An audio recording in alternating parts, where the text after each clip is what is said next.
Terima kasih untuk waktu dan kesempatan pagi hari ini Tuhan.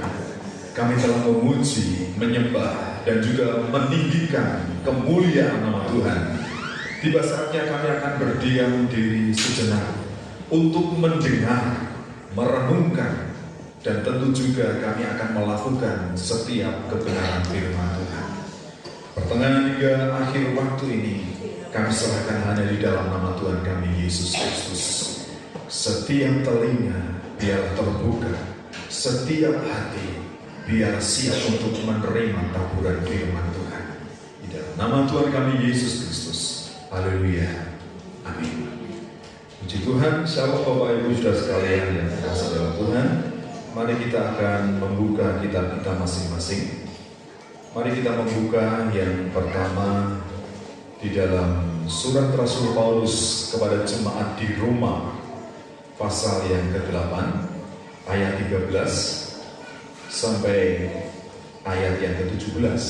Dan nanti kita akan lanjut dengan surat Efesus. Tapi yang pertama, kita membaca surat Roma pasal 8, ayat 13 sampai ayat yang ke-17. Demikian firman Tuhan. Sebab jika kamu hidup menurut daging, kamu akan mati. Tetapi jika oleh roh kamu mematikan perbuatan-perbuatan tubuhmu, kamu akan hidup. Semua orang yang dipimpin roh Allah adalah anak Allah. Sebab kamu tidak menerima roh perbudakan yang membuat kamu menjadi takut lagi, tetapi kamu telah menerima roh yang menjadikan kamu anak Allah. Oleh roh itu kita berseru, ya Aba, ya Bapa.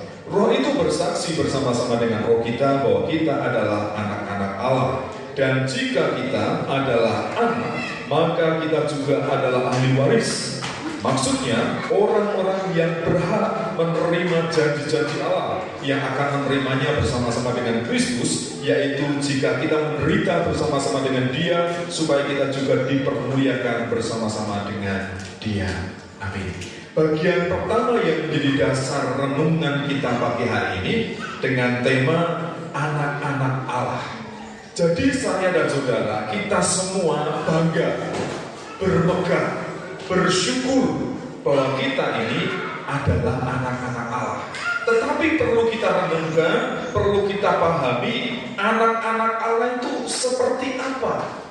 Anak-anak Tuhan, anak-anak Allah itu menurut ayat-ayat ini Paulus berkata, yang pertama tidak hidup menurut daging. Jadi tidak mengikuti keinginan manusiawi, tubuh manusiawi. Ayat yang ke-13, jika kamu hidup menurut daging, kamu akan mati.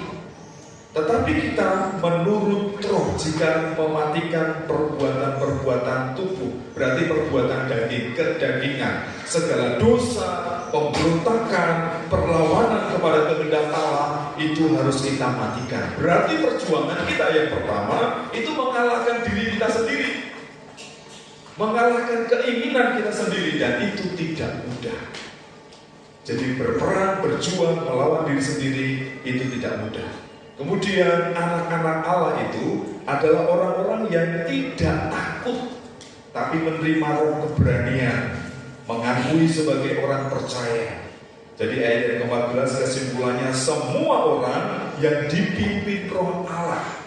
Tentu roh Allah ini menunjuk kepada satu pribadi, yaitu Roh Kudus. Roh Kudus yang memimpin kita. Roh Kudus itu kasih karunia Allah. Dan kalau kita anak Allah, yang ketiga, kita adalah ahli waris. Jadi seringkali dan beberapa kali saya sampaikan kepada saudara sekalian yang terkasih dalam Tuhan, bagi kita para orang tua, ketika kita sudah sepuh, saatnya mau dipanggil Tuhan, mungkin Bapak Ibu punya rumah, punya sawah, mungkin punya mobil.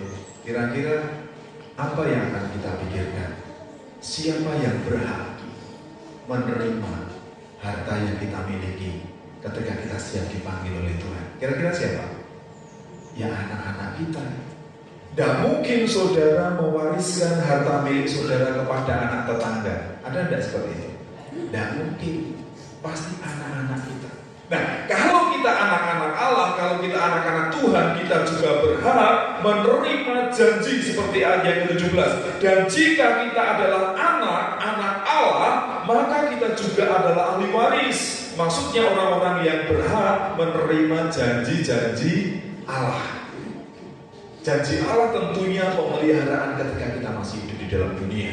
Dan ketika kita dipanggil kembali kepada Allah di dalam surga, janji itu tentang kerajaan surga.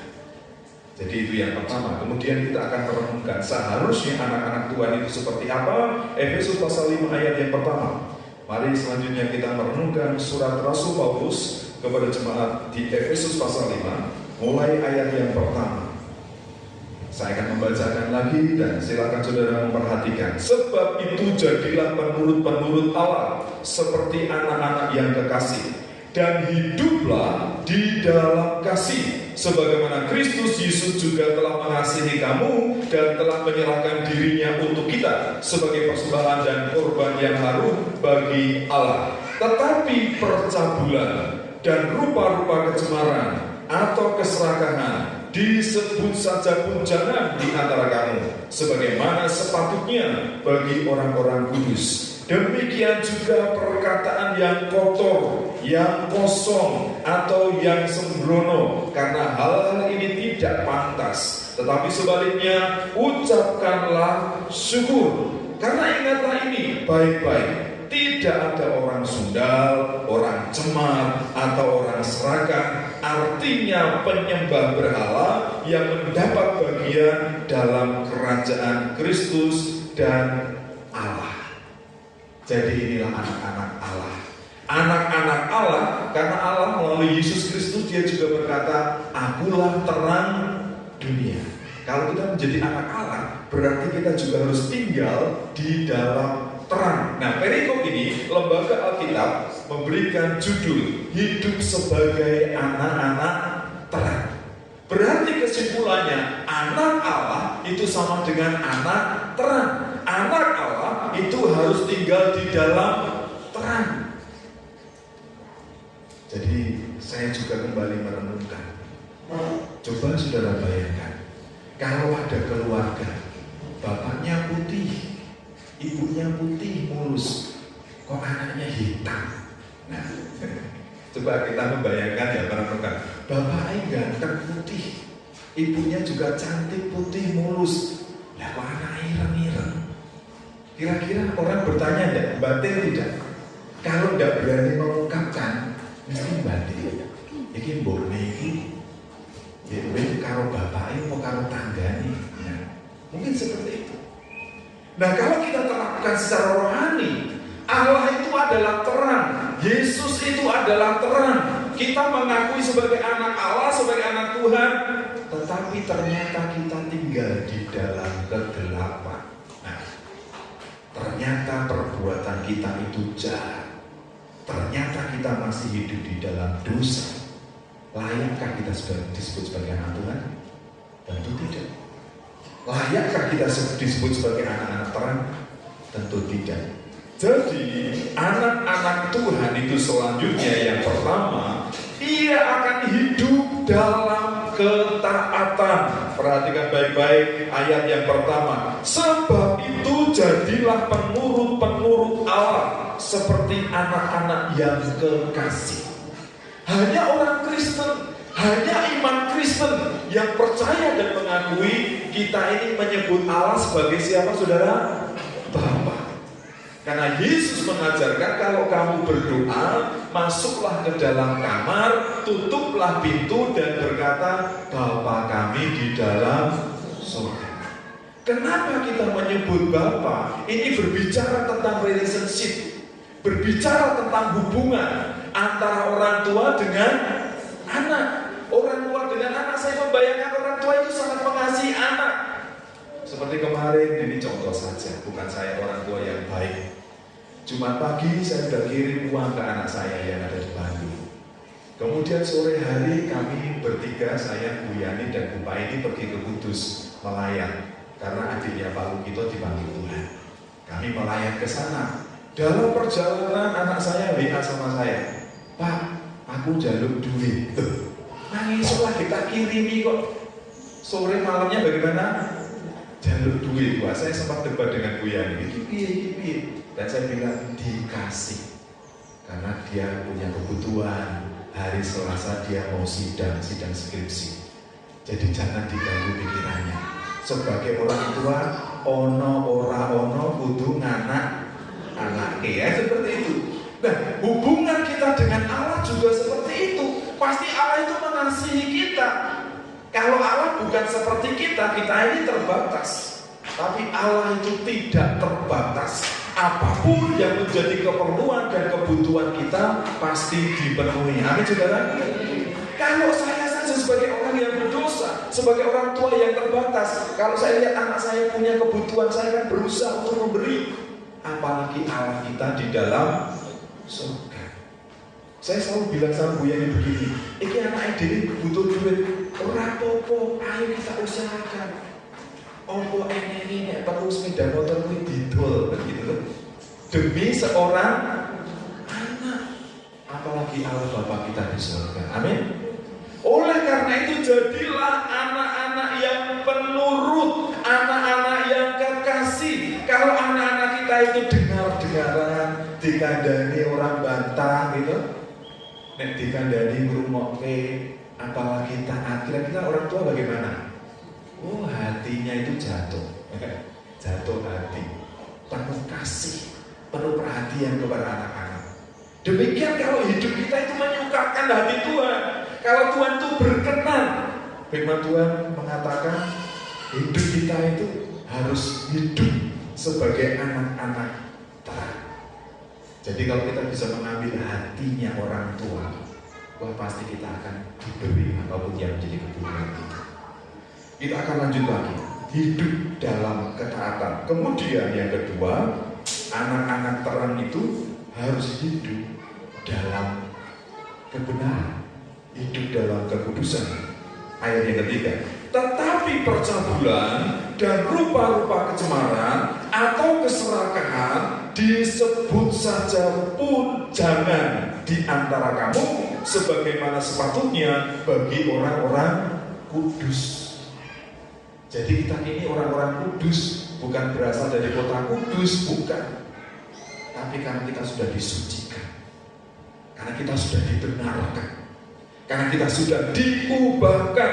Oleh karena itu jangan tinggal lagi di dalam percabulan. Seringkali saya mengajarkan, mengingatkan, dan menyampaikan kepada Bapak Ibu saudara sekalian, bagi anak-anak yang masih kecil, kita yang punya anak yang masih kecil, sekalipun mereka bermain HP, mari tetap diawasi, tetap dikontrol dengan baik.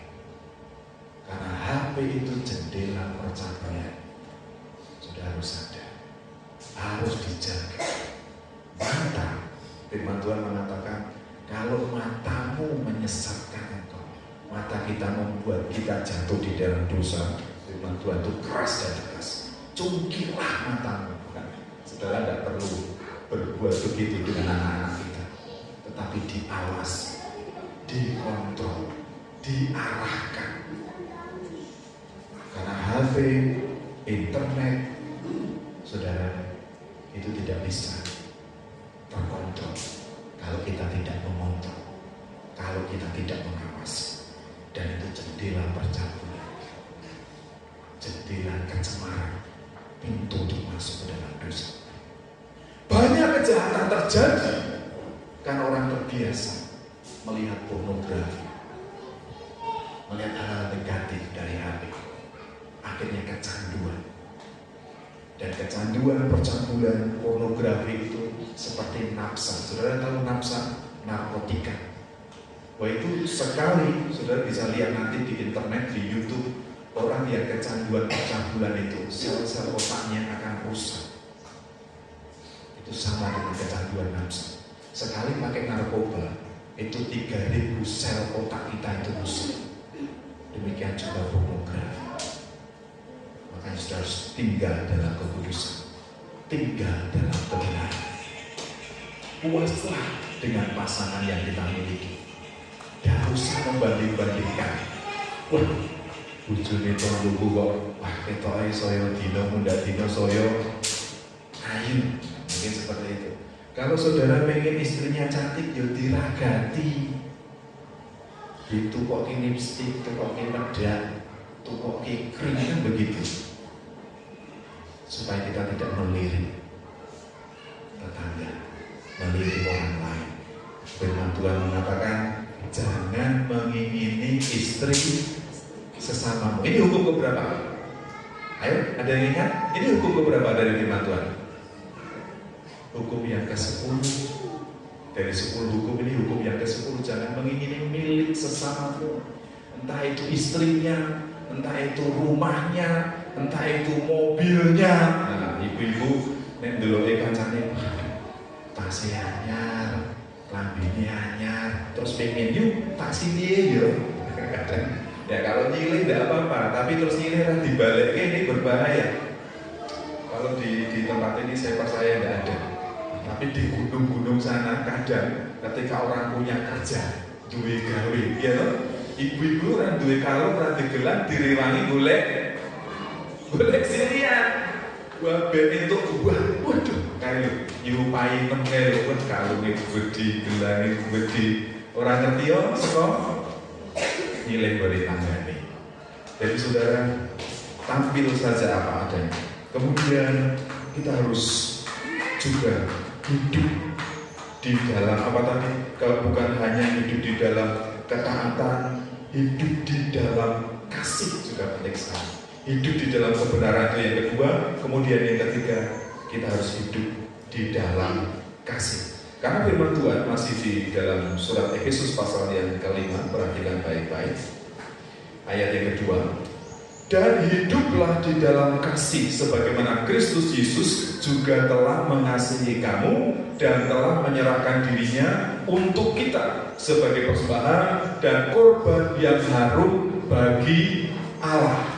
Jadi mungkin urutannya agak berbeda. Yang pertama dalam ketaatan, kemudian dalam kebenaran, baru yang ketiga kembali ayat yang kedua, itu hidup di dalam kasih. Berapa puluh kali, berapa ratus kali kita sudah mendengar pengajaran firman Tuhan, sebagaimana firman Tuhan mengatakan, Yesus datang ke dunia, Yohanes 3 ayat 16, karena begitu besar kasih Allah akan dunia ini, sehingga ia menyerahkan, memberikan, mengorbankan anaknya yang tunggal. Jadi orang Kristen itu seharusnya menjadi identitas, memiliki identitas yang terutama, yaitu adalah kasih. Di dalam kasih itu juga ada kesabaran, ada pengampunan. Kadang kita dibuat jengkel dengan seseorang. Sudah pernah jengkel? Kerep Pak. Sering Pak, aku jengkel karo anakku, jengkel karo putuku, jengkel karo bojoku. Nah, kadang kan kita menghadapi anak, menghadapi istri, menghadapi suami kadang seperti robot. Anak itu nek dikongkon ora dilakoni, kadang seperti robot ya, ketika dikasih remote, diberi perintah baru dikerjakan. Kadang diberi perintah tidak mengerjakan, berarti konslet. Yaitu kita menghadapi lingkungan keluarga yang kadang membuat jengkel, saudara membuat jengkel. Tetapi haruskah kita membenci terus-menerus? Tidak. Firman Tuhan mengatakan mengasihi, mengampuni. Murid Yesus pernah bertanya, Guru, berapa kali aku harus mengampuni? 7 kali? 7 kali. Berhentinya kali, berarti tidak terbatas dan itu tidak mudah. Kita harus berjuang dengan diri kita. Kadang kalau kita sudah merasa disakiti, kita merasa dikecewakan, kemudian kita merasa membenarkan diri untuk membalas. Nah aku ini wajar, aku digawe-gawe berulang kali, aku sudah disakiti berulang kali. Pernah banyak perasaan saya juga pernah seperti itu. Bapak Ibu saudara sekalian, ketika saya melayani kemarin, ada Bu Yani, ada Bu Paini, kemudian bertemu dengan seseorang. Bu Paini bertanya, Ibu sendiri, tunggu nih. Saya bilang, itu orang yang pernah memusuhi saya, yang mengeluarkan saya dari gereja, orang itu. Tapi kami punya hubungan baik sekarang, tidak masalah. Karena itu masa lalu, kita harus mengasihi dan harus mengampuni. Itu yang Tuhan kehendaki. Jadi hidup dalam ketaatan, hidup dalam kebenaran, dan hidup dalam kasih. Amin. Mari kita tunduk kepala.